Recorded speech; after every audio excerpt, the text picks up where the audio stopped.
bilsin. Mən Qətiyyə dərsi 91-ci ildə Ulu Öndərin deyirlərə yaşayan, dövlətsiyyət canı ilə, qanunla xidmət edən adamım. Birinci çıxışımda Ulu Öndərin orada çıxışı var. Kəsilən ağaclar mənim qollarımdır, mənim balalarımdır. O kəsilən ağaçları indi bərpa etmək çətindir. Onlar hesab edin ki, mənim balalarımın başını kəsiblər. Mən başa düşmürəm, hansı nazirin, hansı icra başçının, hansı rəhbərin duxu çata bilər o cənab Ulu Öndərin deyilən sözləri yerinə. O kişinin sözü bəs eləyir. Kəsilən ağaclar mənim qollarımdır. 3 aya yaxındır Şirvan şəhərində İlqar Abbasovun göstərişi ilə Orxan İbrahimovun atasının obyektinə yol açıblar. O çıxışlarım da var, mütəmadi çıxışlarım var. Ki 8 dənə ağac kəsilir. Mən bura gəlmişəm bu idarə üzərinə düşən işi görüb. Amma yerlərdə bu iş icra olunmur. O 8 dənə Eldar Şam ağacı en kəskiyi 80 sant olan. Niyə yerində əkilib? Bax, subut budur. Mən vermişəm prokurorluğa, mən vermişəm ora. Onunla sonra qutarım biri. Kəsilən ağaclar yerində olmalıdır. Gecən ora beton töküblər. Elə bir Çin sərdi yaradıblar.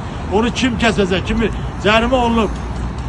Bu məsələ cərimə olub, cərimədə Şirvan məhkəməsi onu təsdiq edib, apellyasiyada ləğv edib. Apellyasiyada bir maddə qoyub ki, o məzmunu göstərir, ağaclar əkilməlidir. Apellyasiyada cənab Ədliyyə Naziri təzə təyin olan Fərid müəllimdir də.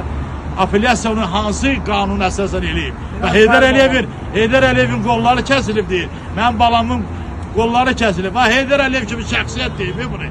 Hansı onu məhkəmə, apellyasiya, hansı qurum onu bağlaya bilər? Hansı qurum onu bağlaya bilər? Heydər Əliyev kimi şəxsiyyət deyib ki, kəsilən ağaclar mənim qollarımdır. Hansı məhkəmən güc çatar? İlqar başçı onu nətər kəsib, o icra mavininə yol kəsib. Bunlar hesab edin ki, mənim balalarımın başını kəsiblər. Nağd Əliyev cənabları, niyə buna nəzarət edirlər? Başçı təyin eləmiş sonra.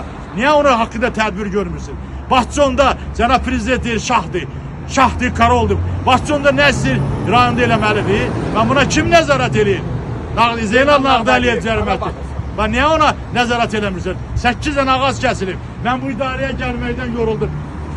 Mən nə vaxtadan gəlib gedəcəm. Amma bu idarə öz işini görüb. Bunun gücü deyil. Orqan buna nəzarət eləməlidir. Nağd Əliyev, sən göstəriş verməlisən. 8 dənə ağacı icra hakimiyyətin mavininə kəsdirmir. Heç kim demir, heç olmur. Bir dənə kasıb təsadüf adam olsaydı, onu məhv eləmişdir. Və görürsən, bax budur.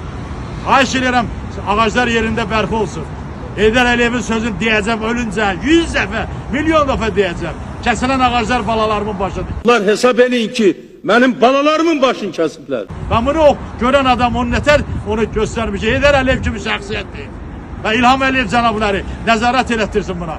Hani bax, prezident təbliğatın rəhbəri işçiləri. Onlar gərək haqq ədalət məhkəməsi qarşısında cavab versinlər. Orada gəlib o bakkal dükanları salanlar, orada gəlib özlərinə xüsusi mülklər salanlar, onların hamısını dağıtmaq lazımdır, qovmaq lazımdır, uçurtmaq lazımdır.